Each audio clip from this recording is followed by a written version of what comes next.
about his availability? I'm not real optimistic right now from what I've seen.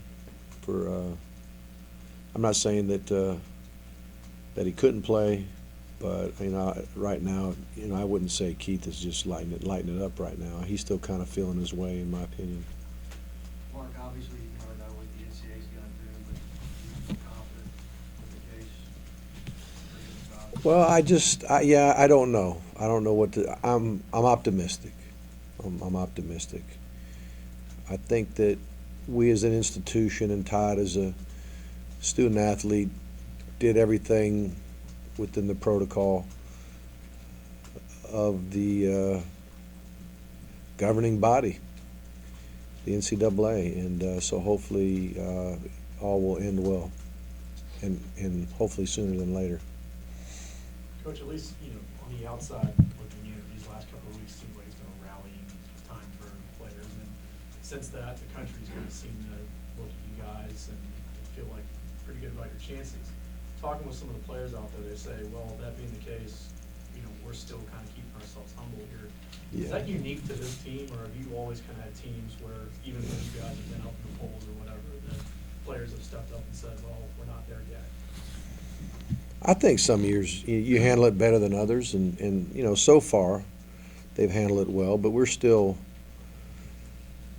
to a certain degree on the rise, or at least on this journey, trying to get to Atlanta. We don't have much margin for error at all right now. We lose one SEC game from here on in, we lose control of our destiny with Missouri beating us head to head, and so.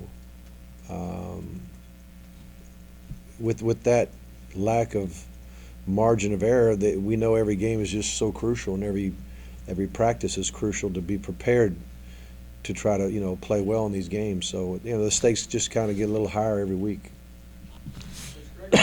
Excuse me. Dominic Sanders is the only member of the secondary that started every game. As a true freshman, what does he implement? Well, I've not been able to keep track of that stat.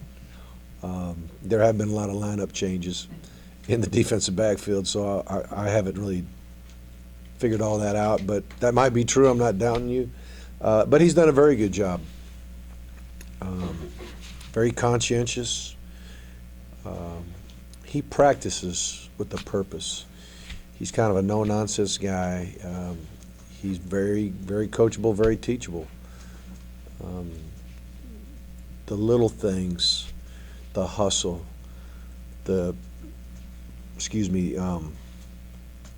we want a thud in practice. We're not going to tackle, but we want to thud the runner up or the receiver getting the ball. And usually a safety is a free hitter on just about every play. So, those safeties have an opportunity to thud the back every single play and hustle to the ball every single play. A lot of guys might get blocked or be on the other side of the play. But most of the time, your safeties are pretty much in the middle of the field where they can go either direction. And so you just see him play after play after play, hustle, get to the ball, strike, a thud. And you could tell that, he's had his rough days out there. I mean, they've all had their rough days out there trying to get it right. But I think what Coach Pruitt likes about him is just how he goes about his business every day. And if he does make a mistake, he at least is making it full speed, and he's not making it because he's not focusing, or you know what I mean. If a guy makes a mistake because he looks like he's not focusing or he's back there messing around, like let's say the second team's getting reps and the first team is out watching, well, you could be over there talking to your buddy and not paying attention, or you could be watching what the heck's going on.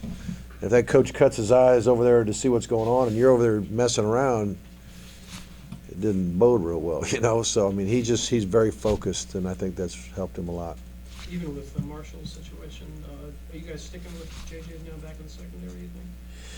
Well, I think if we heard, it would depend if we heard some news on Todd and when we heard it and what the news was. There's always a chance that JJ could come back next week. We hope he doesn't have to.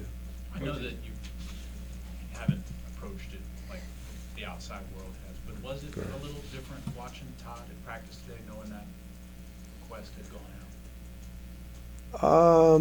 Well, I guess you could say so. I mean, I'll say this about him. He has tried hard to stay in condition, while he hasn't been able to play, because he wasn't getting a ton of reps in practice, and he wasn't playing in the game. So he's been doing some extra conditioning on his own, and is there a little bit more purpose today? Maybe. I mean, he was working pretty hard even when he knew he wasn't going to play. But yeah, I mean, before I knew Missouri, no. I knew Arkansas, no. I mean, I knew that the whole time. But now I don't know. So yeah, I mean, I'm hoping he can play, and watching him practice, you're hoping these reps are going to be ones that count. So you knew Monday, the Arkansas game, that he probably wouldn't play? Yes. And that question that he asked, I thought you asked me a hypothetical question on it. If you found out late in the week that he could go, would he be ready to go? Would he have had enough practice or all that? And I was like, and I said if he's was given the okay to go, then yes, he would go, and he would play. But I looked at that more of a hypothetical question than a. And I think I even said, I'm not exactly sure what you're asking, but that thing just got way out of proportion as far as somehow my answer gave everybody the impression that we were going to know for sure on Friday whether he was in or out, which I didn't try to communicate that, but that's what happens when you talk too much. Mark, do you think the fact that y'all won 2 games without Todd has now made you a stronger team in spite of not having? I mean, do you feel like there is actually a real positive to all this? I think the bottom line is, if we keep winning, yes. If we start losing, then it doesn't matter what happened the last 2 weeks, really. I think people will judge you by whether you keep winning more than what we did the last 2 weeks, in my opinion. If you get good news on Todd, how do you go forward with Nick? What has he done the last 2 weeks? How does that change how you might try to work those two together? I'm just going to wait on that one until we know something. Will you be waiting with bated breath on this decision, or is it just go about your? We're just going to go about our business and prepare like we've been preparing, and if he can play, we'll be excited. If he can't, then we'll keep trying to do what we've been doing. Are you surprised with the legs this story's got, or the attention, certainly national attention that this whole? Yes and no. Yes and no. I mean, Todd obviously was having a great season up to this point, and a lot of people were mentioning him as a Heisman candidate, and I think rightfully so. The numbers were there. I don't